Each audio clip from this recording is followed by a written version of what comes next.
Hey guys, thanks for tuning in to another video on ForgottenWeapons.com. I am back with retired Master Sergeant John Keene, the NFA expert from the Morphy Auction Company, to pick one of two optioned guns here. We have an M2 Carbine and a Sturmgewehr. And I think our context this time is, which of these would you take if you had to take it to Ukraine tomorrow? Let's ignore why you would be going to Ukraine tomorrow, but as an infantryman, as someone who's going to be, like, you don't have an auxiliary job running artillery or anything, you're in the trench, in the front line, these are your two options, and you have logistical support for them. So you don't have to worry about finding magazines or finding ammo. Like, we're just on the merits of the guns themselves. Which do you take? I'm going to take the Sturmgewehr. I kind of thought you might. Why? I like the intermediate cartridge of a larger, somewhat larger caliber, a somewhat heavier bullet. I think that you'll find a little bit better armor-piercing capacity out of the 8mm quartz ammunition, and I like the gun. I like the way it shoots. And I'm not saying that the M2 Carbine isn't, but I prefer the ergonomics of the Sturmgewehr. That's interesting, because one of the big reasons that I would take the M2 Carbine is the ergonomics. It is half the weight. It's smaller. It's handier. I see the cartridges as pretty close to similar. They're clearly not the same, and the Sturmgewehr does have the more powerful cartridge and better barrier penetration, but not by a whole lot. You know, we're talking what, 124 grain, 125 grain bullet traveling at 2,350 feet per second, I think? Yes. Compared to a 110 grain bullet at 2,000 feet per second. So you've got what does that come out to? About a little over a 10-15% increase in velocity, and about the same increase in bullet mass, which is real, but I don't know how important it is. And I don't know that I would necessarily take that in exchange for doubling the weight and almost the size of the gun. What about the range and the bullet drop over distance? I don't think they're relevant. What I see in Ukraine, and what I think, frankly, we've seen in warfare in general for most of the last 100 years, is shots above 200 yards are almost unheard of as an individual rifleman. And most shots are under like 75 yards. Yeah, out to 100 is about where you engage, and often much closer.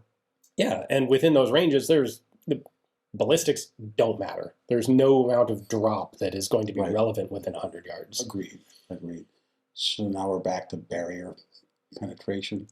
I really do think that the quartz cartridge will penetrate a little better than the M2 or 30 carbines, but I've not had the occasion to shoot armor-piercing quartz ammunition. But there is armor-piercing quartz ammo. As far as I know, there was never anything but standard ball and maybe tracer for M1 carbine.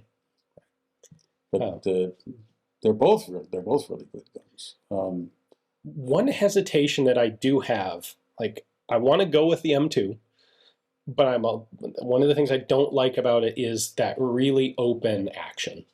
It, like the M1, is susceptible to, you get some dirt, some mud on that, like you drop that thing top down in the mud and you've got a real problem. The Sturmgewehr is a pretty well-sealed gun. You've got a nice dust cover on this side. Yeah, we've got an open slot here, but if I know I'm gonna slip and fall in the mud, I'm more confident slipping and falling with this than with that. And if one of them if you go out in the cold weather from being in a warm environment and you get something that freezes your bolt in the forward position, they both take the side of your boot pretty well to pop them out.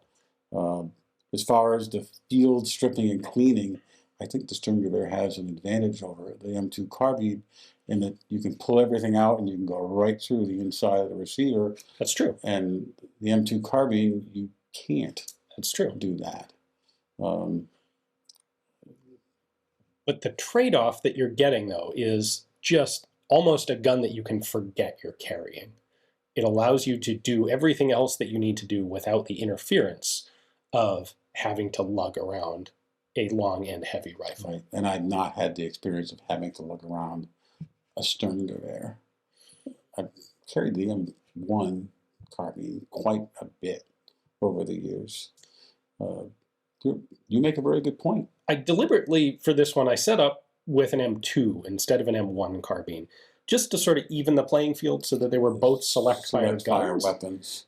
But frankly, I would anticipate using either one of these almost all of the time in semi-auto.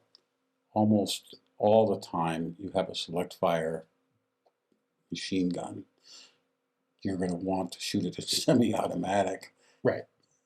That's my doctrine, is you shoot and you hit what you're going to aim at. There are times when suppressive fire is good and it's needed, and it's well to have that option. I like both guns. I do. See, but you like all guns, especially all machine guns. There are some that are less popular with me than others, and we've done videos about those. Yes, that's true.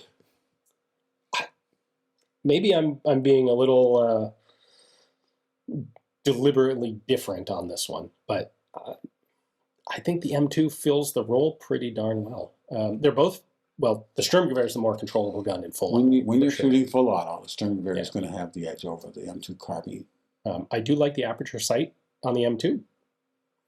As retrofitted after World War II. Yep, yes. And it's standard on the M2.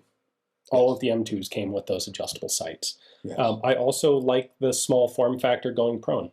A 30-round mag for an M2 is about half the length of this thing. Really good point. And that, you know, an AR-15 magazine, 30-round AR mag, isn't really an issue shooting prone. You know, if you try to monopod off a 30, you kind of have to usually squeeze yourself down a little bit. The Sturmgewehr mag is such a long magazine that it props you up, kind of whether you want to or not. You know, something to consider, and I'm just going to blurt it out and have you think about this. Being it the Sturmgewehr M2 carbine PPS H41 MP40, if you got or M16, and I've done a lot of that for real. If you got something like that slung over your shoulder, how quickly can you engage an enemy that just pops up and appears in front of you? It kind of depends how you got it slung. That's right, how you got it slung. Sling the M16, butt up, muzzle down. You can shoot that sucker upside down quickly. That probably applies to these as well. Depending on how the sling is attached and how you rig it. Yeah. I mean, there are all sorts of slings where you can have the 3-point ones and they go over your shoulder and they can be very comfortable and you can immediately react with them. I've never had or tried any of this kind of stuff.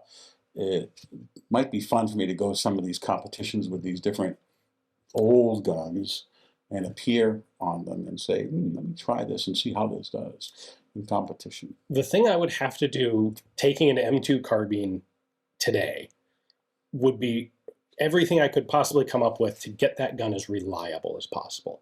Because the one shortcoming of the M2 is the reliability. They're not really unreliable, but the magazines can be finicky. Magazines don't react well to being used a whole lot.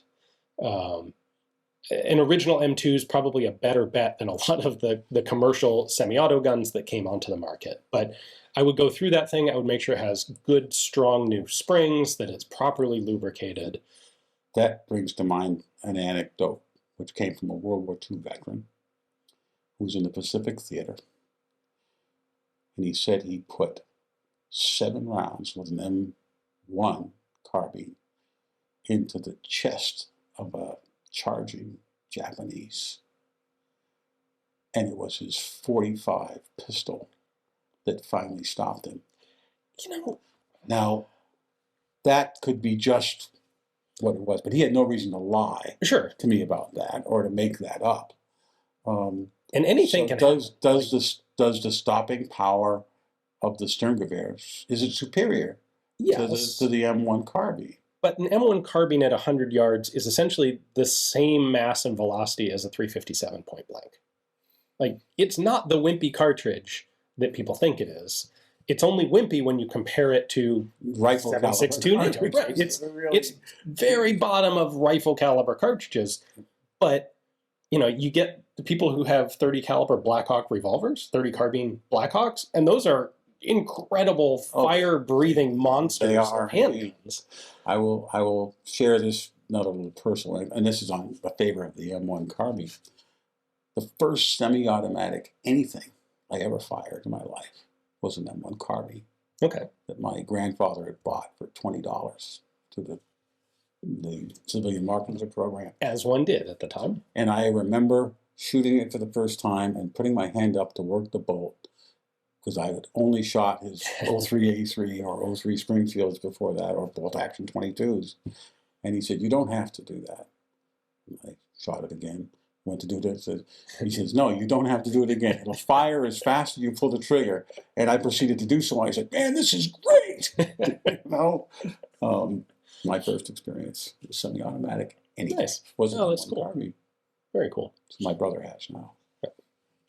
So I think that pretty much covers pros and cons.